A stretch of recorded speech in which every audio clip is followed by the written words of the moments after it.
I'm Shayla Rosen, co-chair of Engagement for National Young Leadership Cabinet and a proud member of the Chicago community.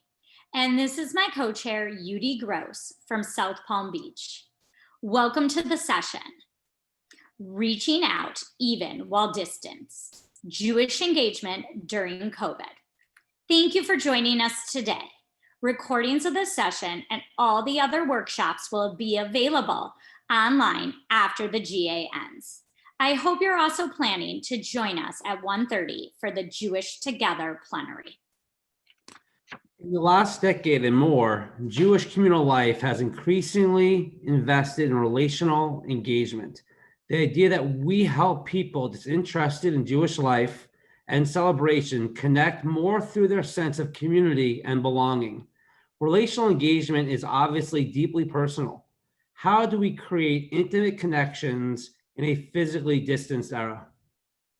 In March, many engagement organizations adapted to COVID by moving what they did in person to a Zoom room.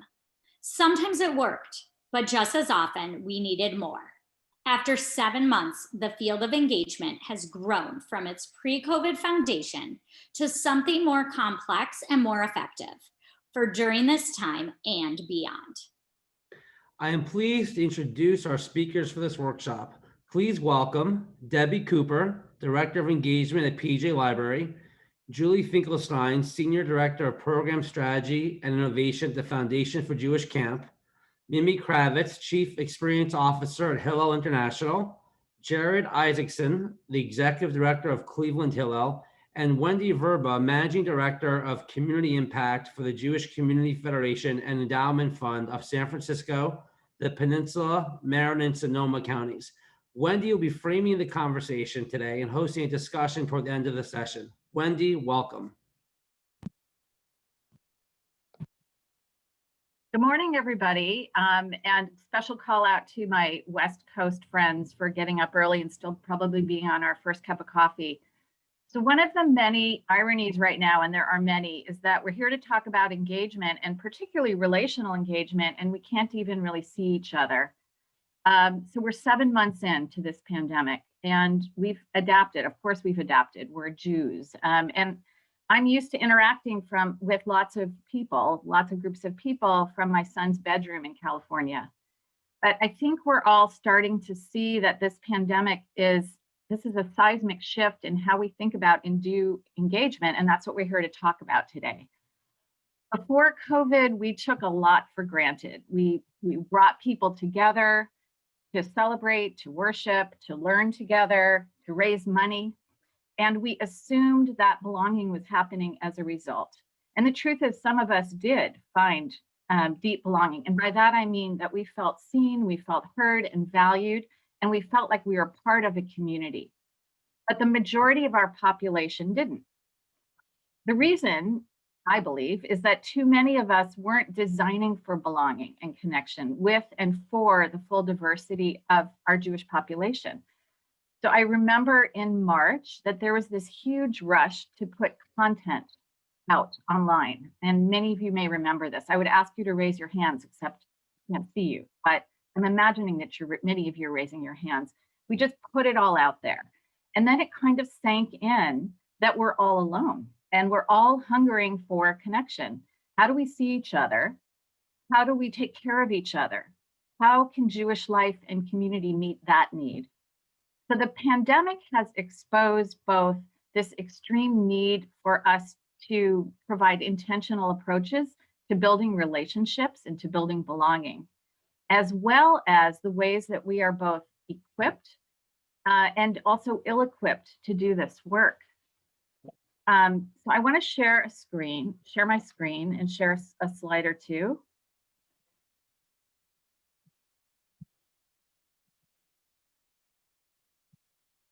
My friend Rachel Gilderner, who I hope is on this call, is executive director of Gather DC, which has created this infrastructure for young adults to connect to Jewish life in Washington.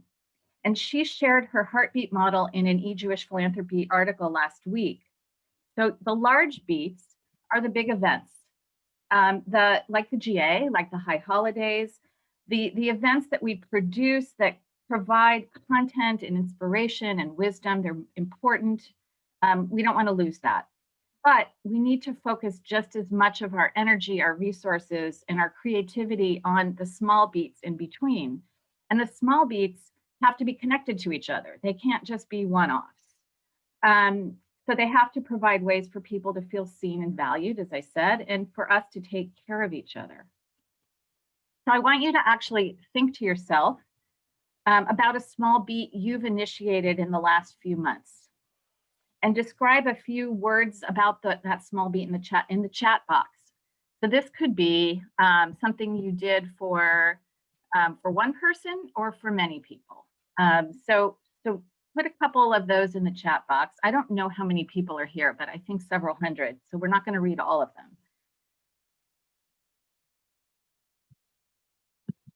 Small beat. Jews and Brews, a Hillel event, a cooking class on Zoom, personal calls, lighting Shabbat candles together. Oh my gosh, they're coming so fast. Social distance challah distribution, matchmaking. I can't even keep up. A lot of small beats. I believe hundreds of small beats are showing up here, which is super exciting. We'll save the chat, hopefully.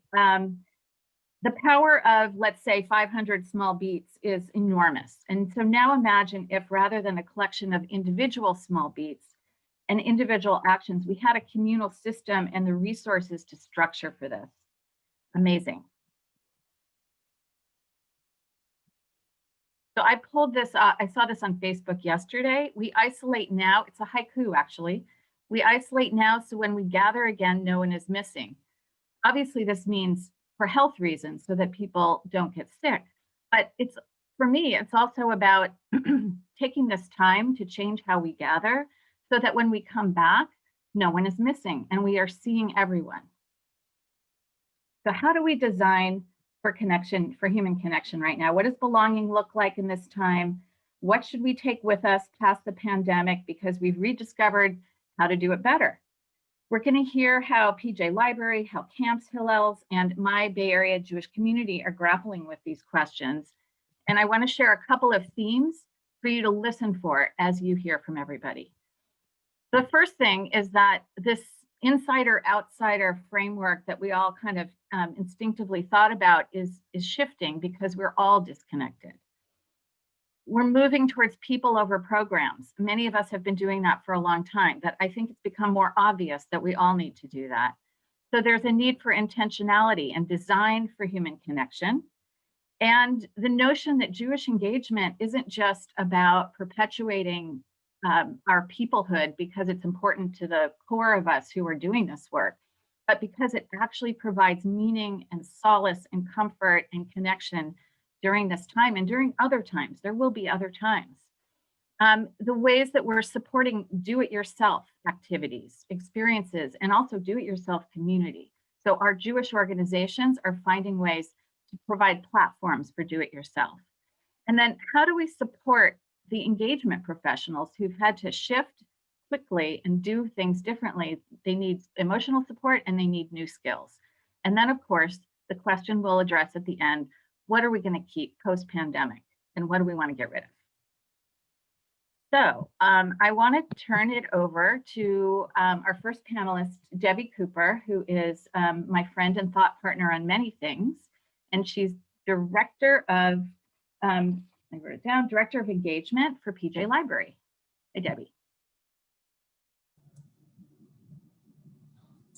Hi, Wendy. Thanks so much. And hi, everybody. It's so great to be here. I imagine that many of you are familiar with PJ Library. I'm also imagining that we have a lot of PJ Library professionals and parents, perhaps, and grandparents and friends of PJ Library. And I've already started to see the chat start to light up. So let's do a little bit of a roll call. If you have a connection to PJ Library in your life, we'd love to hear it. And see it. There are 49, it keeps climbing, people on this call today. So even then, even now, we are all part of something larger, even though we're all probably sitting independently somewhere else. So I'm going to share my screen and talk a little bit about how PJ Library has responded to serve the needs of families during this time. But first, just a quick primer about PJ Library. If you're not familiar with PJ, or you might not have, let's see if I can get the full screen, great. You might not have seen us for a while. So PJ Library is a program of the Harold Grinspan Foundation that sends Jewish storybooks to children from birth to age 12 at no cost to families. Through these stories, PJ Library is empowering parents to access the wisdom of Jewish tradition and culture, to both enrich their own family life and raise children with values and traditions that are important to them. And this slide talks a little bit about, shows you the scope of our work. Sometimes when you're in a local community, you might not realize that this is truly an international program. We are in 23 countries across 6 continents. We have books in 7 languages. German and Portuguese was just added this past year. And we've sent a total of 41 million books to over 680,000 families monthly. And for purposes of today's presentation, I'm going to focus specifically on the 250,000 families in North America. The way that we work in North America is through 200 community partners on the ground. Oftentimes they're federations, JCCs, Jewish Child and Family Service organizations that implement PJ Library locally in communities. And there are over 250 PJ Library program professionals and parent connectors. And I think many of them are on this call today. I recognize a lot of names in the chat who work with empathy, dedication, and passion to make Jewish life more accessible, engaging, and meaningful to families in their communities. This past year, including during the pandemic since March, these professionals held over 3,000 programs or gatherings, either in person or online, for families to come together Jewishly for support, connection, and celebration. So pre-pandemic, sort of what was happening in communities is our program professionals held holiday-themed programs, family social action opportunities, parents' nights, play groups, to name a few. And the goals of these opportunities were to help families access and discover Jewish life and opportunities in their communities, to build relationships with other families and organizations that were meaningful to them. And ultimately, our ultimate goal is for families to take the lead in their family's Jewish life, to create Jewish experiences and opportunity for themselves and maybe even their friends. It's an honor to be here representing that collective work today. So as Wendy started to describe, I quietly raised my hand over here. When the pandemic began and lockdown started happening during March, the instinctual response was to move everything online. As you might remember, sort of Passover was the next, big holiday was sort of happening through Purim, and Passover was the holiday coming up. A lot of our program professionals had things planned, and immediately we talked about how you start to move these programs online. On the right, you see a program in Miami at Children's Seder happening in both English and Spanish, and on the left, a program from Chicago, bringing in Chanukh Piven to do a Yom HaAtzmaut themed workshop for families. And for 6 to 8 weeks, this strategy really worked. Families were showing up, they were participating online. And if you remember, people were just trying to sort of go online to either be entertained with their kids or to find some age appropriate, high quality programming. And that's what PJ Library and our partners provided. But then engagement started to drop off. And it would have been easy to just attribute it all to Zoom fatigue. Oh, people are just, tired of being online. But we started to suspect that something more fundamental was happening. A professional training that PJ Library held for its program professionals, led by Dr. Mark Kramer, gave us some additional insight. He reminded us all of Maslow's pyramid. And many of you are probably familiar with Maslow's work, but essentially it proposes that healthy human beings have a certain number of needs, and these needs are arranged in a hierarchy. And some needs, such as the ones towards the bottom, physiological and safety, are more primitive and basic. And those needs need to be met in order for people to start striving to reach their other needs: love and belonging, esteem and self-actualization. So before the pandemic, we imagined that people coming to us for Jewish education and engagement programs were probably toward the top half of the pyramid. We assumed that their bottom needs were met. They were physiologically comfortable, they felt safe and secure, and they were looking to do other things. In hindsight, that probably wasn't the right assumption to be making, and there were probably a lot of people that we weren't serving who were towards the bottom to begin with. But what we saw during the pandemic is that many people were shifting towards the bottom of that pyramid. I certainly know that for myself, safety and security, thinking about how to keep my family safe, how to keep my family healthy. And if you add in for families, childcare and schooling, you can really see that that bottom of the pyramid was really, really shaky. So what we realized is we were still delivering programs, assuming that people were towards the top of the pyramid. And that was the wrong assumption. We needed to shift. And that's when we saw really incredible innovation driven by empathy, deep listening, and commitment on the part of our program professionals to understand the communities and what their needs are, even as these professionals navigated the challenges in their own life during the pandemic. Oops, those are my arrows. So what we saw was an incredible focus toward relational engagement. Again, work that had been familiar to us throughout, but I would say we had flip-flopped the priority. Wendy shared the heartbeat model. PJ Library professionals, we spent a lot of time in those sort of spikes thinking about the programs, and the smaller beats sometimes took a second seat. Now we realized that work really had to come for the forefront.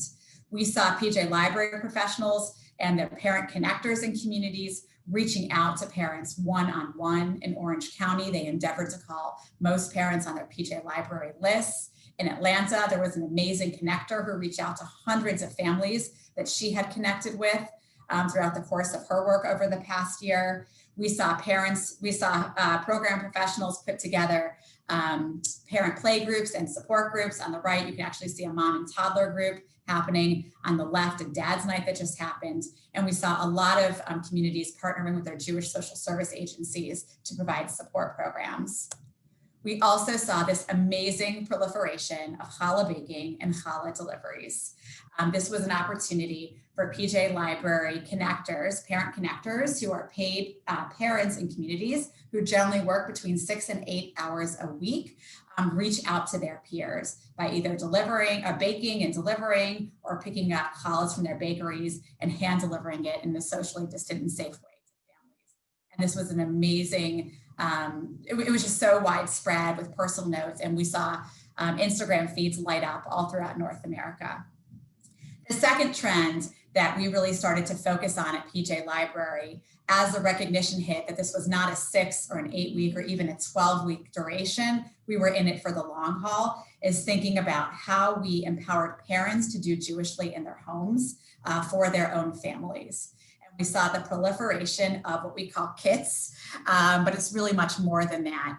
Program professionals in communities would think different opportunities for parents to celebrate holidays at home, to explore Jewish values at home and Jewish ideas, and they would put together everything a family would need in order to sort of have that experience on their own. We call the pandemic a fast track toward parent empowerment, and it truly was, but with the helpful and supportive hand of our program professionals and connectors in community. And oftentimes they had a relational touch as well. They would hand deliver these to families, and then on the back end, they would oftentimes bring families together on Zoom to share their creations or celebrate in some way. So now I'm excited to turn this over to Julie Finkelstein, who is the Senior Director of Program Strategy and Innovation for Foundation for Jewish Camp, to share a little bit about camping during this time.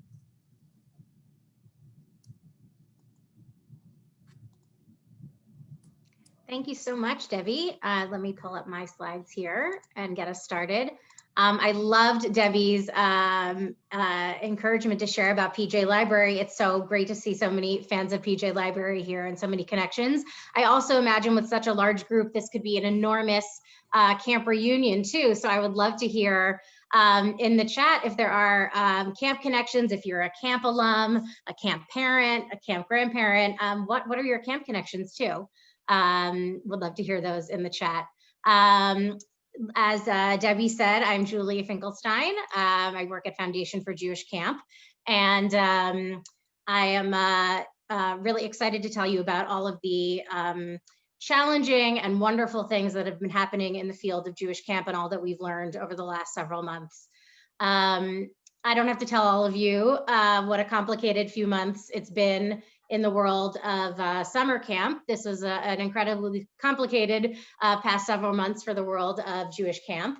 And because of COVID, this past summer, 180,000 campers and college age staff did not have the summer at Jewish summer camp that they expected to have in 2020. And this was a sense of loss for so many of us, not just those kids and staff, but their parents and their grandparents and friends and alumni in already such chaotic times. And the outpouring of emotion that came from those decisions not to open camp or to run camp in the way that we had expected really garnered a tremendous amount of goodwill among parents and alumni towards their camps, which the shared moment of grief really in and of itself was a huge moment of engagement for individuals with their camps and a real moment of community building. So while these past several months have been a challenging time focused on sustainability and survival for many camp organizations, this has also been a time that I and most of us in the field are very proud of. In the midst of all the sadness, we see so much adaptation and so much creativity as well. So in the last several months, camp has looked very different. Starting in the spring and continuing throughout today, camps have worked to maintain relationships, build new ones with new campers and their families, and with their camp alumni through great programs. And like Debbie said, also through important relationship building. Incredible things did happen in person this summer. Several camps that had facilities that were able to open ran socially distanced family camps, and many day camps were able to operate safely with different styles of programs. In fact, many of the JCC day camps are still open and running through the fall with amazing programs to really fill an important void for childcare and high quality programming while school is still operating remotely. And of course, amazing things happened online as well.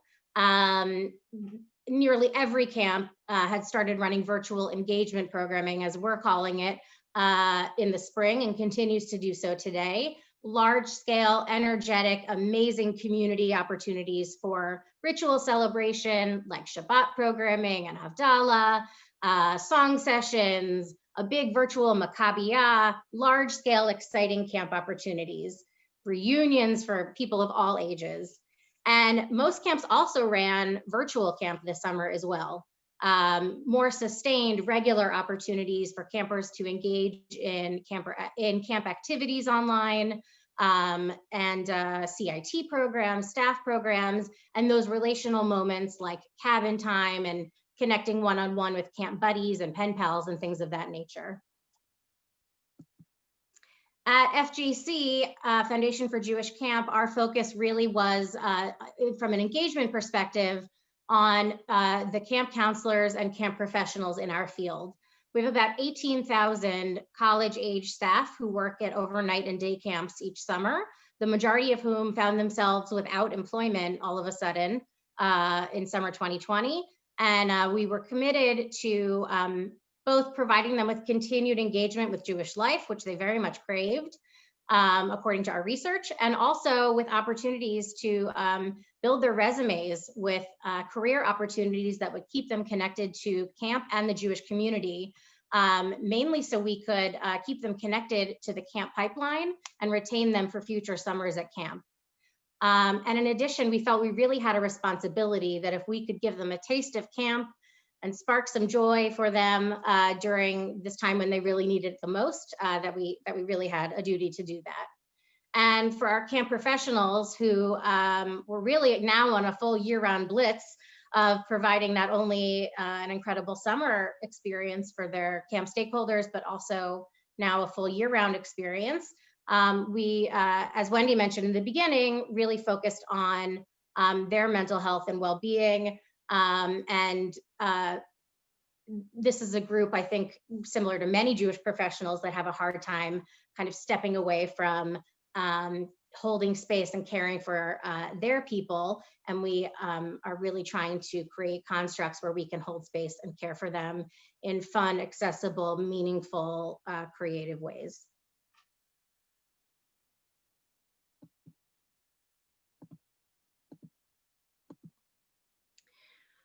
We really looked at this summer as a summer of learning.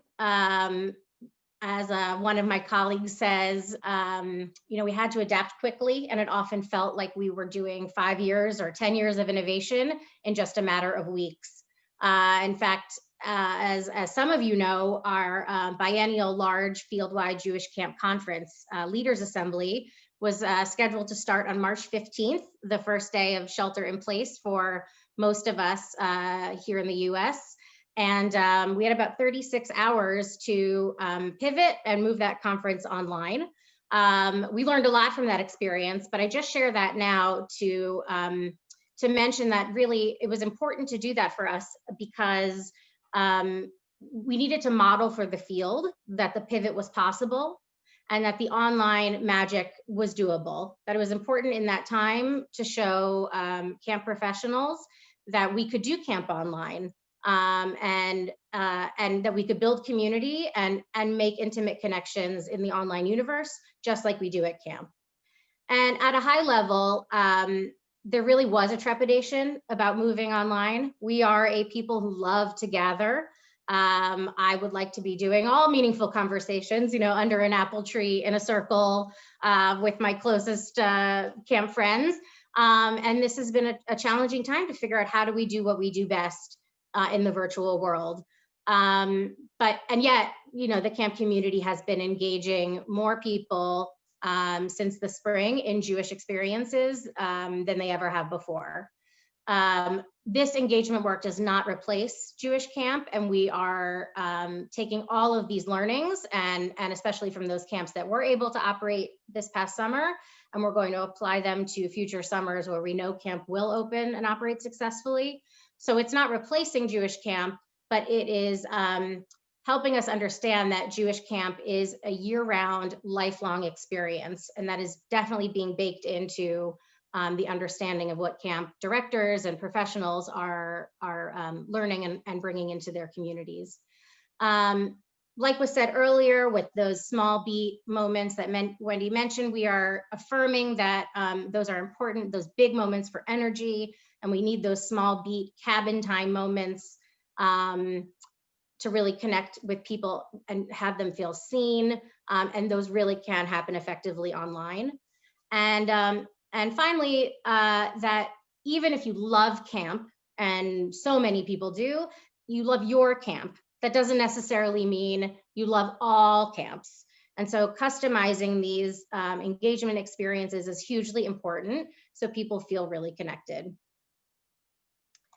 It's all of these learnings and much, much more that led us to create a platform with our partners at Mosaic United that we are currently launching and onboarding camps to, called Jewish Camp at Home, which is going to help camps customize, personalize, and create really impactful a virtual home base for camps to engage with their communities online. So I'm going to end here showing you a quick video about Jewish Camp at Home. And I'll look forward to continue talking about all of this when we join you later in the panel.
Awesome. Thank you, Julie.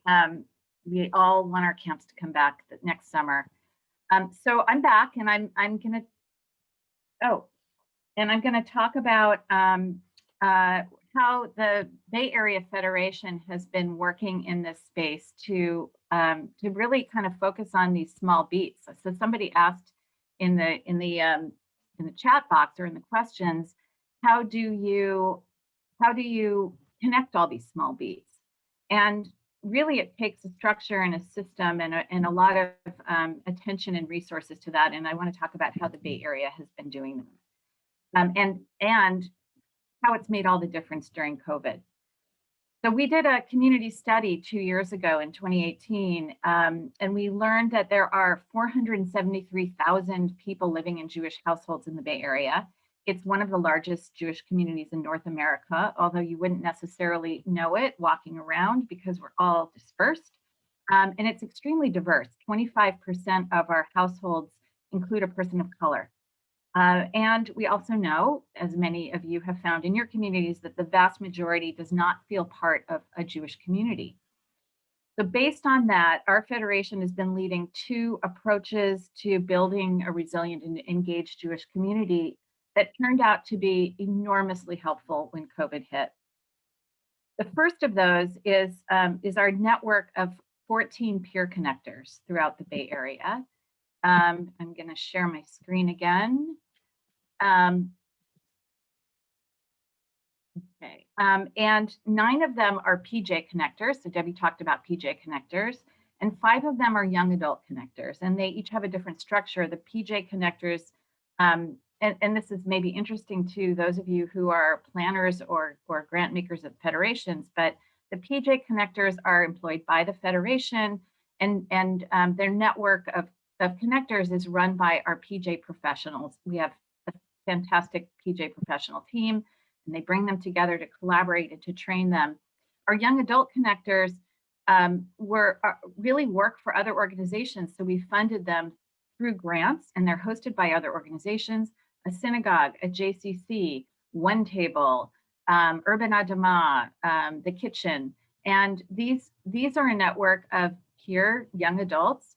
Our young adult professional brings them together, provides training and collaboration, and they've become a sort of a neighborhood-based force in the community to connect with people. So they had been doing this for a year and had these connections and also the credibility to understand what families and young adults need. When COVID hit, they kind of reached out and they said, I'm here for you, I'm with you, I'm in the same boat. And the connectors told us, we don't need 5,000 virtual programs. We need to listen and to respond to what people are asking for. So the parents were panicking about the impact of technology on kids. And so we started a parent ed discussion group for after bedtime. One of our connector moms started a yoga class online. We listened to families to connect, leaned on families to connect with other families, and reached out to PJ subscribers and dropped Shabbat kits and challahs. And we ran a PJ kindness campaign, which included, kids making artwork for seniors and a food drive.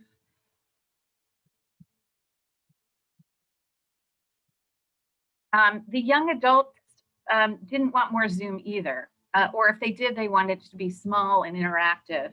They wanted to give back to the community, we found. So we gave them avenues through Serve the Moment and other ways to volunteer. And our connectors discovered phone conversations, which was kind of brand new to them, just one-on-one phone conversations as opposed to the video. Shabbat became important again, and people were marking the time, which we lost that sense of time through various creative ways of celebrating Shabbat. And we also found that young adults had time during COVID to give some thought to reflect on what's missing from their lives. And we had a lot of people come forward and say, I want to reconnect with something Jewish. And we had this infrastructure in place to do that. So the second strategy, we have the connectors, and we also have our culture of belonging methodology, our culture of belonging initiative. And this is a framework that we teach and we share that's about designing for belonging in our diverse community so that everyone feels seen and valued and part of Jewish community. It sounds abstract. Back to that. It sounds abstract, but we've seen that it's really possible for organizations to increase their sense of belonging, and therefore strengthen things like engagement and retention, and enrollment, and giving, and leadership, and ownership, all those things that make our community more resilient. So I want to try a Mentimeter. You saw it quickly. This is a poll, and you can point your camera and go to a link. But before you do that, think about an organization or a community or a group that you strongly identified with before COVID. It could be a congregation, it could be just a play group. And then think about your interactions with that group over the last few months. And then we're going to take a poll to figure out kind of how they did with belonging over the last few months. This is a QR code, and you'll see kind of by way of example how we measure belonging. So grab that QR, and then I'm going to go to see how we're doing.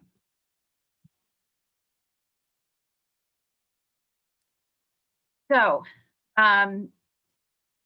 still, the results are still coming in, but these are the ways that we measure belonging for individuals. A feeling that I matter, that I have a role to play, commitment to the success of the group, feeling like you belong and part of something bigger, a sense of trust, and a sense of pride. So you can see that some of us did really well, and there's still work to be done. But really, this is just to demonstrate how we can measure this.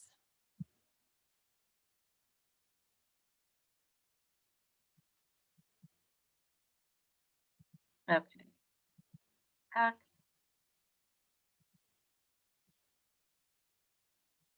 So we are working with about 40 to 60 organizations to apply this framework and these tools to every aspect of their work. We've been doing workshops, trainings, communities of practice, and since COVID, these have exploded in popularity, and we have many people showing up for these workshops, which speaks to the need we have to rethink and redesign everything.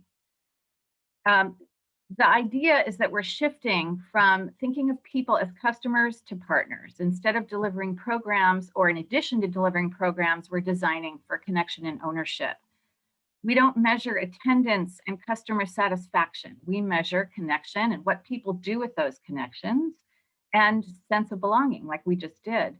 We focus on, instead of focusing on the needs and wants that people have, which is something we're very used to doing, we're celebrating gifts and talents and asking people, what are you bringing? What can you bring to this? And instead of just putting out an open call for raise your hand if you want to do this, we are actually inviting people to participate based on the skills that they have, the unique skills that they have.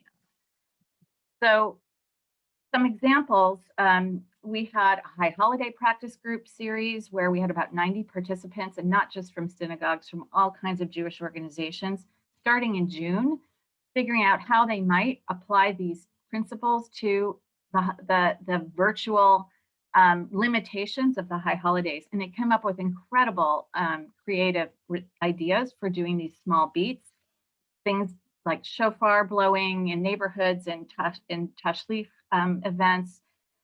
That we have a day school cohort of 9 day schools that are working on this together, and we help them reimagine what parent participation might look like during COVID. We just did a workshop with B'chol Lashon with Lindsay Newman on the intersection of diversity, equity, and inclusion with this belonging framework, and we're working with them to create ways to use those tools together. So we have a toolkit and articles on our website, and I just want to leave you with the reason I have glasses up here is that cultural belonging is more than just the tactics and the tricks. It's really about seeing and doing things differently. So I want to leave you with that. And I want to introduce Mimi Kravitz from Hillel International.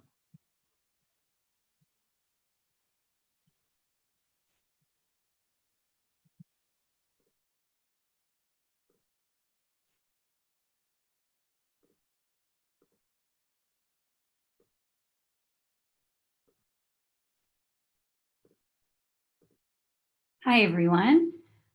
It's great to be here today, and it was so much fun to see the chat come in with all of your connections to PJ Library and camps. So I'm going to ask for the same because I've seen so many Hillel professionals and alumni's names pop up on the screen in the chat, and I would love to see the chat fill up with the many ways in which you've connected to Hillel over the years.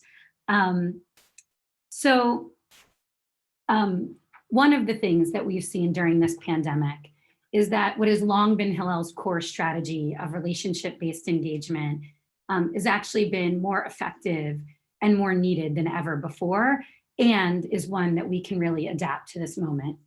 Hillel now has a presence on 550 campuses in 17 countries, and we continue to be committed to our vision of reaching every student, even while distance. Last academic year, Hillel engaged more students than ever before, nearly 140,000 students, even as campuses physically shut down early. This was thanks to the hard work and outreach of our nearly 1,200 professionals across the world, as well as students and lay leaders who were making important connections amidst this hard moment. Many Hillels texted and called every person on their contact list, and we were excited to hear that response rates were higher than ever before. Students really appreciated this outreach at a time when they needed it. Though some buildings are closed, Hillels are very much open in this moment.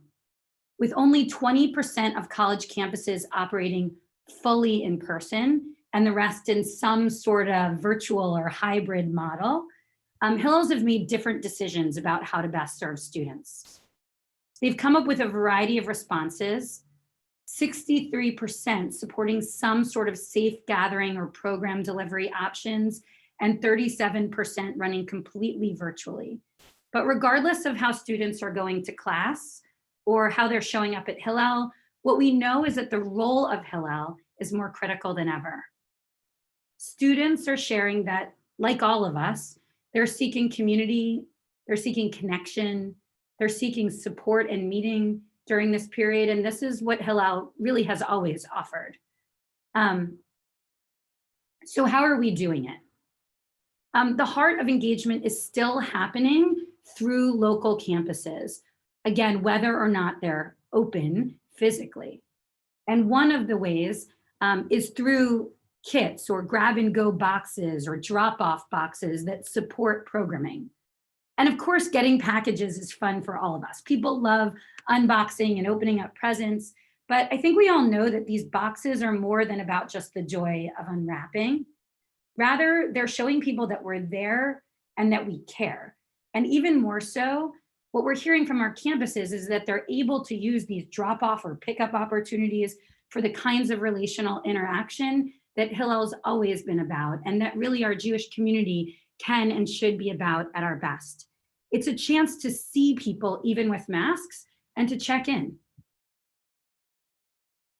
Another strategy that campuses are using heavily are cohort-based groups or do-it-yourself student-led programs.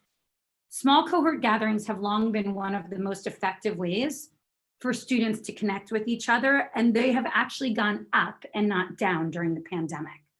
Whether they're happening online or in small groups appropriately in person, these groups are coalescing around a topic or an interest area, and students are able to form relationships or strengthen relationships with those that they knew before and those that they may just be meeting because it may be their freshman year on campus.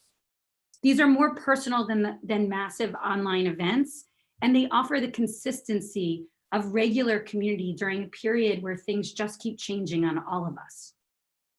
Campus cohorts include ones around identity groups, ones where people are studying Jewish educational content together, and most have an assigned staff member who not only drives the educational content and ensures that people show up, but serves as a mentor and a guide to students through this really traumatic moment.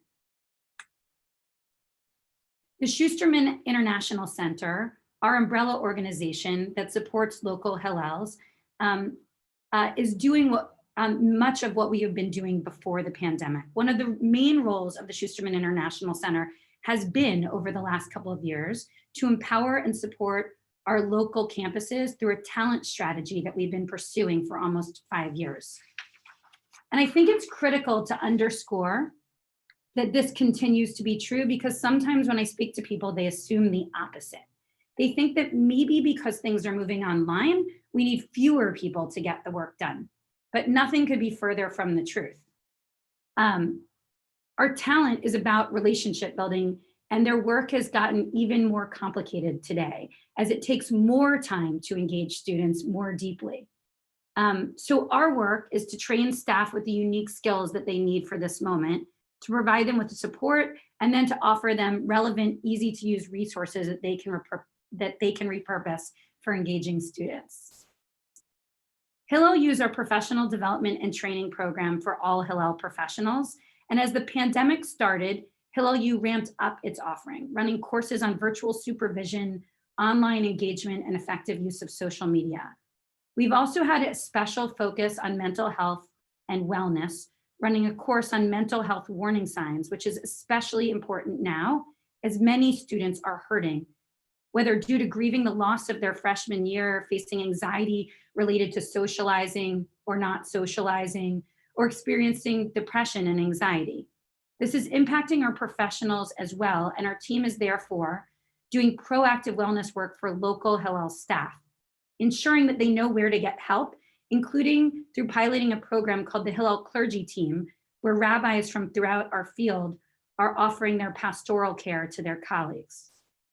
Finally, we've increased our professional cohorts through the field. Small cohorts, like with students, serve as an important connection point, a source of stability, and a chance to support the success of each staff member. Being intentional about training and wellness needs of our staff is something that is central not only to our talent strategy, but to our student engagement strategy. At the same time, we're offering plug and play engagement tools for professionals, because local staff need extra time for everything these days, whether ensuring that there are time slots for grab and go pickup, or limited registration for an outdoor socially distant gathering, or just taking more time for longer phone calls so they can ask not only how are you doing, but how are you really doing? Our team at the Schusterman International Center has been creating more engagement resources than usual, and also building partnerships and programs that can be used by local professionals and student leaders. For example, our Jewish education team launched Havara, a template for 5 weeks of learning about pandemic-related topics. Our diversity team added new resources around racial justice to our Hillel Hub platform for professionals. And we relaunched our Meets Vote nonpartisan Get Out Vote campaign, adding new videos, social media templates, and virtual programs that campuses can run, among others. 135 campuses are using these Meets Vote tools right now across the country. So the pandemic has offered the Hillel movement a chance not only to support our local campuses and to be there for students, but also to think differently about how we can operate together in ways that might have not seemed possible before the pandemic. Early on in the pandemic, a director called me to see if the Schusterman International Center could offer high-quality programs for students who might be home for a little while due to canceled spring breaks. This was early on, before we realized how long this was going to go. But the idea immediately led to the creation of Hillel at Home. Now Hillel's ongoing, online, direct-to-student platform for programs, events, and resources. And Hillel at Home has now collaborated with 56 individual Hillels to create more than 300 virtual sessions that have served over 15,000 students, 23% of which are new to Hillel. New students, that's right, who haven't yet engaged with a Hillel are joining us on Hillel at Home. And so I think, sometimes we've heard from people, there's so much Zoom fatigue. Could this really be working? What is the point of virtual programs? And actually, we are seeing that many virtual programs are working and then are best and most effective when they get local follow-up. The best attended Hillel at Home programs are high quality in terms of both production and content. Some of them meet a critical need. For example, with many campuses closed in the spring, incoming students needed help making college selection decisions, and Hillel at Home ran 130 virtual college tours hosted by local Hillels, followed by 70 virtual Fresh Fest for incoming first-year students. Other top programs include well-known speakers, such as Maya Vander from the Netflix show Selling Sunset, which engaged over 500 participants on Zoom and 4,000 views on Facebook Live. And our session with renowned author and educator Julie Lifcott-Hames on showing up for Black people in white spaces was broadcast on both Zoom and Instagram Live, engaging 300 participants in real time and 2,000 views on Facebook. These kinds of high quality programs are reaching students and bringing important content to them in this moment. Lastly, some of our most successful programs on Hillel at Home attract virtual movement-wide cohorts. For example, our student presidents gatherings are attended by 130 presidents now quarterly and are something that weren't happening in this way prior to the pandemic. So this kind of programmatic content matters when it's high quality, educational, and can get local follow-up. And one of the most successful and notable movement-wide programs during the pandemic was this year's Higher Holidays. In a normal year, each campus runs its own service, sometimes running up to 5 different service options for students. And of course, each of these requires detailed planning and individual leadership. With High Holidays going online and requiring new approaches all around, we all saw the opportunity to create something beautiful, well-produced, meaningful, and customizable for local Hillels.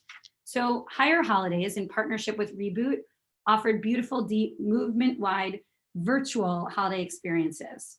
There was incredible music, art, student voices, an array of educational resources and digital engagements tools, which attracted altogether about 13,000 students, alumni, stakeholders, and as you can see, family members of all ages. The power of the experience, however, wasn't in the numbers, but in the comments we saw from students in the chat during services and heard from them afterwards. They wrote in from across the 17 countries we serve and expressed that this was the Judaism that many were looking for their whole lives. And we are, of course, busy following up and making sure that we continue to engage these students. So the last few months during the pandemic, students who have always been involved in Jewish communities and some of those who have never been involved before have found power in the connection to Hillel, as have parents, grandparents, and alumni. We're really proud of the way that campuses have been there to engage students in traditional and creative ways, showing up for them and making sure they have connection to each other and connection to Jewish life. And we believe that some of the most powerful ways in which we've evolved as a Hillel movement and as a Jewish community during this pandemic will actually bring us forward, not only to support each other during the pandemic, but to be there for each other in these ways well beyond. And so I now want to pass the mic over to my colleague, Jared Isaacson, the Executive Director of Cleveland Hillel.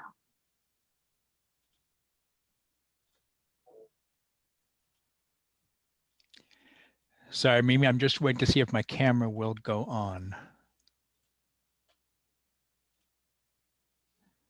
Apparently, I need permission from the host to enable my camera.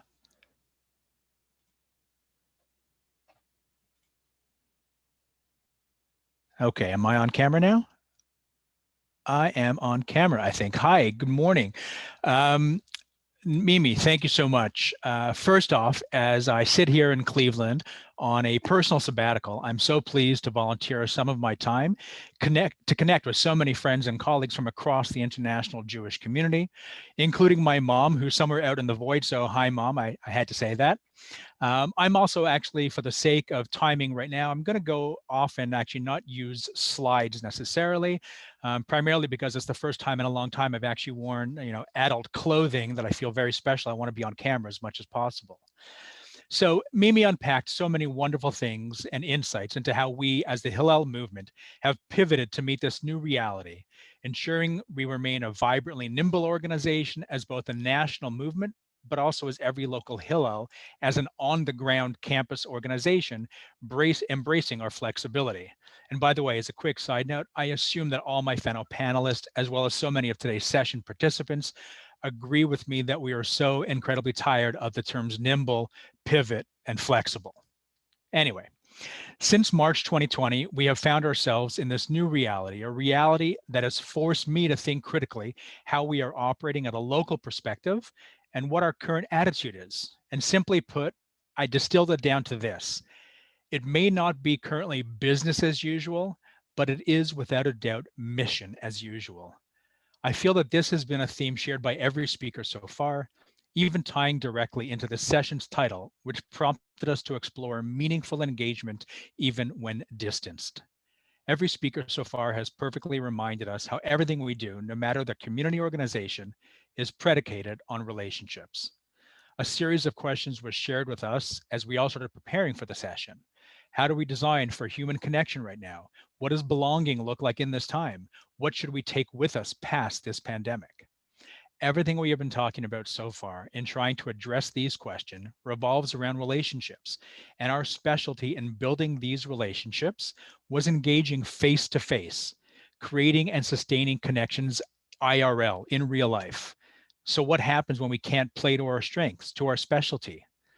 Part of last night's plenary with Robert Putnam, referencing his book, Bowling Alone, focused time on exploring the marriage of virtual communities and face-to-face communities, how it's no longer an either-or situation, but now a both-and world.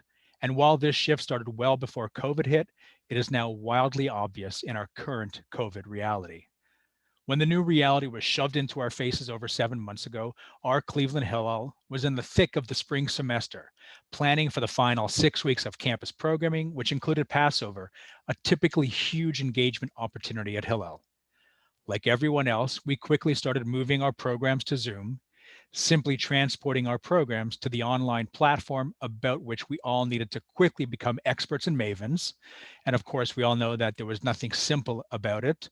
The realigning of how programs would work demanded so much flexibility. But there we were, moving our programs online. For those opening weeks, we found ourselves reacting to what was going on, updating to some degree, but with no real opportunity to think proactively and to really innovate. But as the weeks dragged on, we all realized that Hillel, as the organization and as the student community, was not returning to normal as quickly as we first assumed and hoped. It became apparent that simply replicating already planned programs wasn't necessarily the only way to pivot. And more important, it probably wasn't the right way to rethink Hillel. As Mimi mentioned, meeting the critical needs of our students drives most of all Hillel efforts. And once again, we needed to hear from them to find out what they needed, to find out how they were feeling, how they were doing, and in many cases, to find out what they were missing and also what they were losing. I also, by the way, want to add in a quick side note. While we were monitoring and realigning Hillel to really meet our students' needs, we were also incredibly aware of the toll everything was taking on our staff. Like so many of our other organizations that we've heard from today and around the country, around the world, at Hillel, we are very much aware that our staff are undeniably a core aspect of our Hillel's programs. Engagement and relationship building is critical to what we offer as Hillel. And while I am so proud of every staff member of Cleveland Hillel who have shown great resiliency, it became apparent that we could not ignore their needs as well. And as Mimi referenced earlier, exploring options to provide them support too. So while we had a sudden and very welcome slate of program options via Hillel International and Hillel at Home, leading up to the higher holidays and other plug and play options as Mimi referenced, which relieved so much pressure from us at the local level, we still needed to see how we could properly support our own students, which brought us back to really listening to what they were saying, developing options to fill in what they were missing and losing from this disruption. And we were able to use resources like those from Hillel International to give us more time to really focus on the relationships with our local students. So as the spring was turning to summer, we were hearing the concerns of lost summer plans, lost summer jobs, lost internships, travel plans. And as the school year was starting to wind down, we saw that while there was no doubt signs of Zoom fatigue, and we all know what that is, all that's about, it was still very apparent that students were hungry for something meaningful while also promoting the idea of community, or as we often talk about in our Hillel language, cohorts. And that's where a great opportunity to innovate came to us in Cleveland. prompting us to bring together resources from and our connections to Hillel International, alongside the resources and support from our incredible relationship with the Cleveland Jewish Federation and many of our local Jewish community organizations, both other beneficiary federation agencies and a number of grassroots community groups. So from all this, we came up with a program from scratch, born from these new needs of our students, directly what we're hearing from our students, specifically leveraging these relationships with the Cleveland Jewish Federation and a partner Hillel operating within our Northeast Ohio boundary, Kent State Hillel, to create the Lev Summer Fellowship Program to meet these new and very immediate needs. The Lev Fellowship offered more than 100 Cleveland students an opportunity coming from over 40 different campuses, a 4-week program that focused on 3 areas: leadership skills, Jewish education and learning, and volunteer opportunities. It offered an intensive cohort experience that provided meaningful Jewish and professional skills building and a stipend received at the completion of the program to help compensate those students to some extent for their lost summer wages and experiences. While I'm happy to answer questions about the program during our Q&A, I just need to stress how it was a great opportunity to not only offer something unique and innovative to our students, a program we had never done before, never even thought about before, while answering in real time a direct need of our students. It also allowed us to cultivate deeper connections with other community organizations as partners, proving that we can all be effective stewards of our community's donors' philanthropy by teaming up when possible and when appropriate, as opposed to duplicating programs and efforts. This is just one example of a program we created to meet the needs of our students, the new needs. We are still unpacking all the lessons learned and how they can be applied to our Hillel moving forward, including how we operate this current school year in this current reality. The program itself is being shared with other Hillels across the movement in the hopes that this is but one of the ways that we can learn from each other and support each other, as we all need to develop new and innovative ways to engage and connect with our students. However, perhaps the greatest lesson so far is that even though our environment has changed dramatically these past 7 months, our primary purpose remains. We saw how the need for relationships, for community, and for the 3 essential pillars of Hillel activity still resonate, even if we aren't together celebrating Shabbat by the hundreds every week or traveling to Israel by the busloads. Developing personal and professional leadership skills, engaging in quality Jewish education to explore an individual's Jewish identity, and embracing the notion of tikkun olam and tzedakah, volunteering to make our community and our world better. These ideas were resonating with our students well before March, and they continue to resonate with our students today. As I said at the beginning, it may not be business as usual, but it is still undeniably mission as usual. I know we're running a little bit short on time, so I think at this point, I'm going to pass maybe back to Wendy and then hopefully get on to our panel. Great, thank you. Thank you, Jared. So I think we're all going to come back on, and I'm scanning through some of the questions in the Q&A. I'm noticing a couple of questions and clusters that I want us all to talk about. I guess the biggest one is how do you apply these to different populations? So a couple questions about older adults, and and I think there are themes here. I think the whole point of this is that these principles apply to everybody. Everybody's human. So let's talk about that. There's questions about scaling it, about scaling kits, about scaling connectors, about scaling, small beats, actually. How do you scale small beats and really reach individuals in that way? And then measurement, like how do you measure this?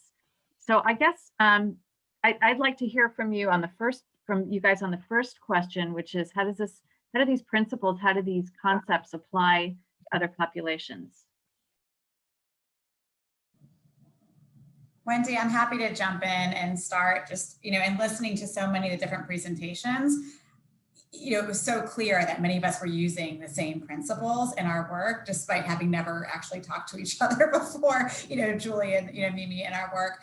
I think, one piece is approaching work with deep empathy in terms of who your population is. And so for us, it was really trying to understand where parents are, what they're feeling, anxiety, exhaustion, concerned about their children's education and development, and then using that as a starting point. And certainly campers feeling like they're missing a summer, and college students feeling like their college experience has changed and what this means in terms of their young adult life. So I think across any population, it's like first just making sure you're really in touch with understanding what your population is going through.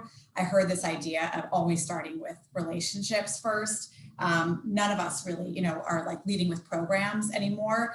And the people that are coming to programs are people that we've met through relationships and are there to connect with other people. They're there. The content is almost secondary. The humans and the relationships are really the primary content and first. And then the last piece, I think, is just being incredibly, high quality about the offerings that we're, people have a lot of choice, even though people also seem to have a little bit more time these days to spend online. They're more discerning about what they're going to choose to zoom into. So really being, choosing quality over quantity in terms of the offerings and paying attention to making sure that we're putting our best stuff out there.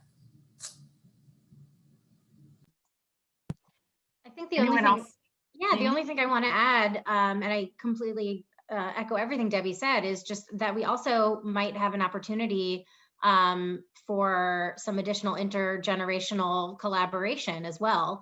That once everybody has more time, as Debbie said, and is a bit more isolated and alone, we have some just great opportunity to connect older generations and younger generations in ways that actually were not as possible when we were gathering in person. So there's some collaboration opportunity here. And I think anyone out there who's interested in talking about that, we should all do that.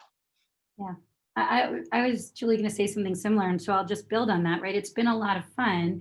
Not only, like Debbie was saying, do the same principles apply as we think about each population, but in many cases, the same programs or interventions actually apply. So it's been a lot of fun to see that if we run a cooking class or something on Hillel at Home, that we are getting people's parents and their kids and their siblings and their, roommates or whoever might show up. And so I do think there's a lot more weaving and connectedness that's happened, and there are alumni that joined us for High Holidays.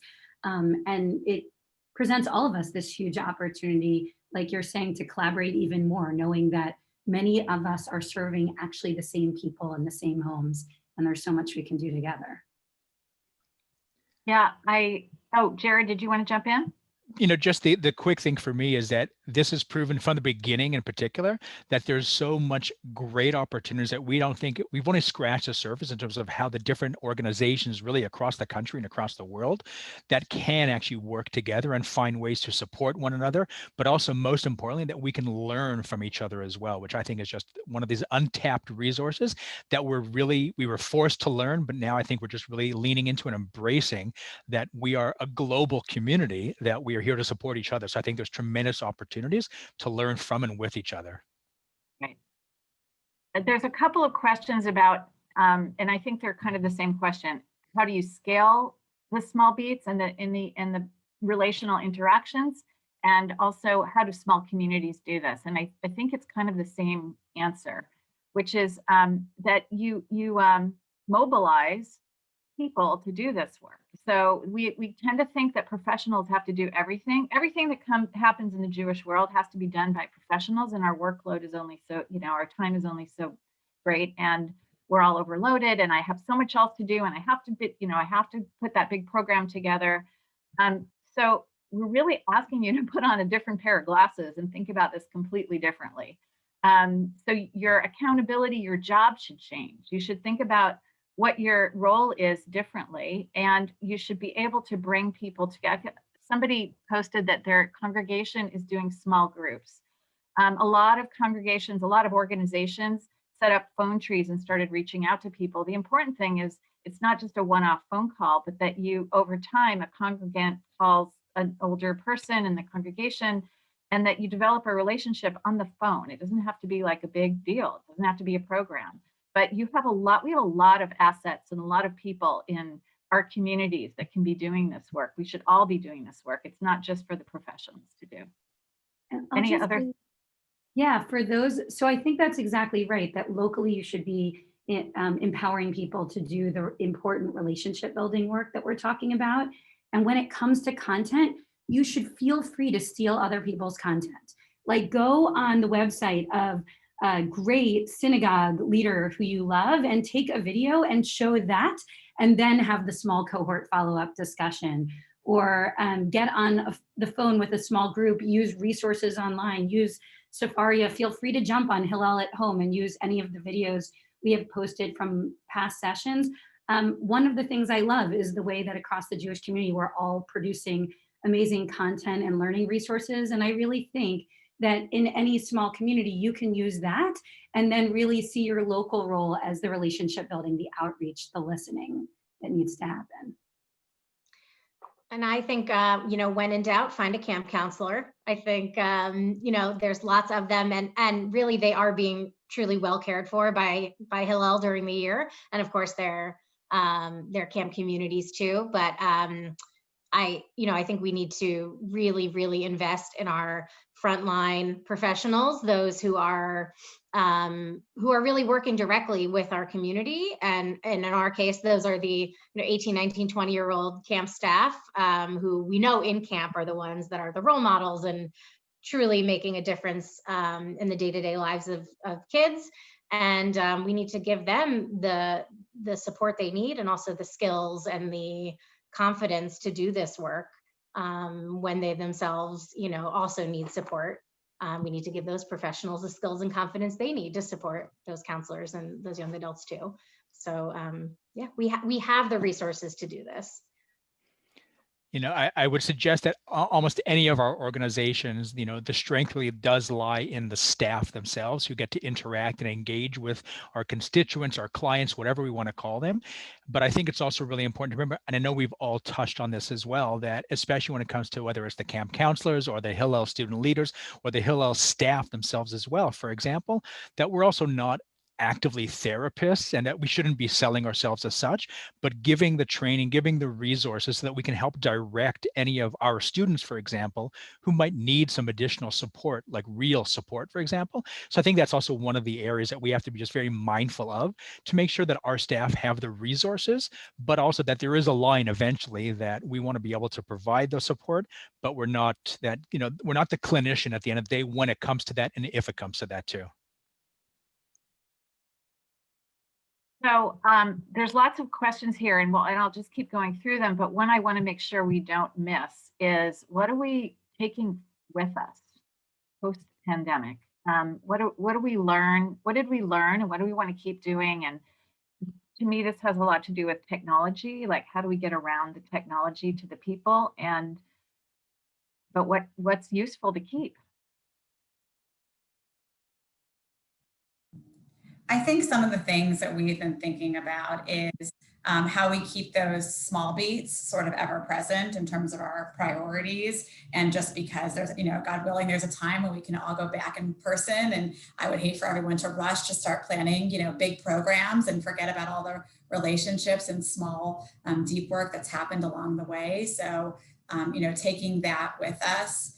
I think the other piece is thinking about, I talked about it when we did the pyramid too, is we just sort of always assumed that people who came to us were like healthy and, feeling safe and secure and their needs were met. And, we were probably, only seeing like a very small portion of people in the community who could, make it up to us. So how do we think about, serving those who, the Jewish educational engagement needs of people who, are sort of towards that bottom of the pyramid and may not be able to sort of get out in person and, be with us. And so how do we use technology to meet them, and how are we more sensitive and listening to them and eliciting those things so that we can make the right referrals or the right connections or the right relationships that will help them.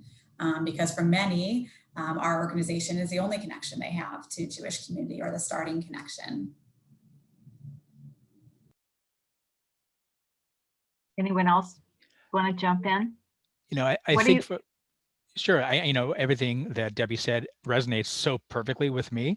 And, I think among the technology and among the different ways that we're learning to be nimble and pivot and flexible and be creative and all that, I think truly at the end of the day for me, if nothing else, this was a huge wake-up call and a reminder that the core essence of what we do, it's about relationships. You could be PJ Library, you could be summer camp, Hillel, Federation, JCC, synagogues, whatever the case. At the end of the day, it really is about a one-to-one engagement with another individual and creating a relationship that just builds us up as a Jewish community. And that, to me, is probably going to be the biggest takeaway, no matter what we then think of doing next. We can all be back together. It's not going to be necessarily about the 120 people that we get to our Shabbat dinner, but it's going to be about engaging each of those 120 people to get to know them and to make them feel at home in the community. I do hope also that the sort of spirit of collaboration and also actual partnerships continues beyond this time, whenever this time actually ends. I think there has been a real sense of togetherness, and we're going to be more effective if we talk more often, that I've seen over the past several months among Jewish organizations. And that's, I think, made us all more effective at what we do, and really streamlined everything I think that we're doing. And I think made us all more excellent. Like we all know everyone has Zoom fatigue, or we all have only limited opportunity to capture everyone's attention. So I think when we've gotten more efficient and effective, we've all gotten more excellent at what we're doing, and put our like the quality of the work that's coming out in this engagement space has really been exciting, and seeing how people are working together is very energizing. So I hope that we get to continue doing that work, and we don't stop collaborating and talking to each other. I agree with everything everyone has said, and we'll just build that. I hope that the way in which we've made it more possible over time for people to customize according to their needs is also something that continues, because I wonder if that is why we're actually seeing sometimes engagement go up. We're actually seeing that more people are engaging sometimes in Shabbat dinners or holiday meals than we saw before at local campuses. And I share that that's happening on Hillel at Home also.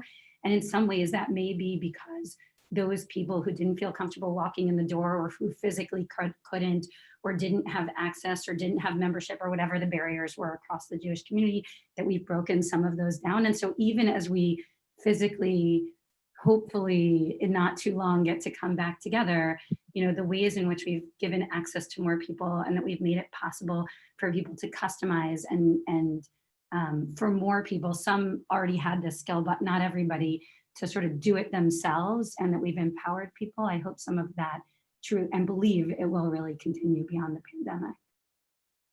Yeah, and I think the why for engagement is changing, and I hope that that stays. I hope that remains. So instead of just continuity of the Jewish people, we're really, trying to provide meaning and helping sustain people, building resilience for people and our organizations. So somebody asked about, how do you convince your boards and your leadership that this is the way to go, and to stop doing the old stuff, and to really invest in this relationship building. And I think this moment is actually a great moment to convince them, because there's more empathy right now. I mean, you need to understand what other people are experiencing, and now we're all experiencing it. So that's one thing. And then, we're going to need to rebuild, the sense of community, or to continue the sense of community. And I think it's actually a great time to bring this up in your leadership circles, and to educate your boards, or those of you who are board members, educate your peers, and kind of talk about how the old ways aren't working anymore. And we really need to rethink and reimagine how we do Jewish stuff all across the board. Question as well, and I just wanted to mention, I mean, for me, the easiest way to think about doing it is just make it really personal from somebody, right? Like, whether it's board members or execs or anybody who sort of just, says, well, we care about, tushies and chairs and people showing up at events, and less one-on-one engagement is, so time consuming. You can only meet, so few people. Just ask people to reflect on their own experiences of when they feel connected, when they feel seen, when they feel heard, when they feel like they belong. And it's very human that they experienced it through one-on-one connection, rarely from showing up at a large event where they didn't know anybody and just sort of, took in content. So I actually think once you get somebody to sort of think about it for themselves, it becomes less of a barrier of understanding. As we've seen, this COVID situation has been the great equalizer. We've all been impacted in various ways, but we've all felt what has happened to society. So exactly to Debbie's point, everybody can relate to what is going on now, and therefore how we need to pivot and be flexible and be nimble and all that. So I think it's a lesson that could be learned across the swath. And I think it's important to remember, Wendy, where you began with Rachel from Gather's heartbeat chart. There is still a place for those big, exciting, magical moments as well, and they're not going away either. I forget what the large moments are called, not the small beats, but big beats. Yeah, something great. They still have a place, and we still need to have those moments of big joy and feeling like we're part of something larger too. It's just that those moments in between that lead up to it or that follow are so key and even more essential now. And it's about being intentional and really curating. It's, even more in the virtual world, we have to be designers of experiences and think about, the arc of someone's time with us and how we are interacting. And I hope that intentionality really continues well beyond this time too. So I think we're about to close. Rather than me saying something to close it all up, I'd like you all to just, one wish for the future in this relational topic about what you'd like to see happen next. Quick wish. Okay, I'm going to call on Debbie. I wish that when this is all over, we just have, huge numbers of diverse Jews and people who love them across the world saying, wow, this was really hard, but the Jewish community was there for me. I feel connected. I contributed to it. I made someone else better. And, from strength to strength. Right. And by the way, those of you still on the call, you can put your own wishes into the chat box because we'll look at those. Jared, how about you? Your wish? Sure. I just wish that we'll be able to sustain the true sense of innovation moving forward, that it won't have to be as a result of a crisis, but actually that we've created a society and a culture of real innovation and moving forward and evolving. Beautiful. Julie? I was going to say something similar to Debbie, so I'll just add that I hope our Jewish professionals feel cared for and supported and really proud of the work that they did during this time and energized to continue doing it well beyond. And Mimi? I hope that everybody holds up okay individually through this really hard period, and that we take care of the people who are taking care of each other. And like others have said, I do hope that we learn a lot from this moment, and that we actually, as we continue to pivot and modify what we're doing, we create a community that's even better and more inclusive and stronger and more willing to make change in order to meet people's needs over time. Thank you. And I'll close with my wish, which is that no one should go missing anymore. Too many people have been missing from our community, and it's time for us to see everybody. So I just wish that all of you learning with us can join this movement and bring it to more Jewish organizations so that nobody's missing. So thanks, everyone. I think we're good. I think we're done. And I really appreciate all the incredible comments and questions in the chat box. I know that we are planning to send out the materials, the decks, and JFNA will handle that. And I wish you all a great GA.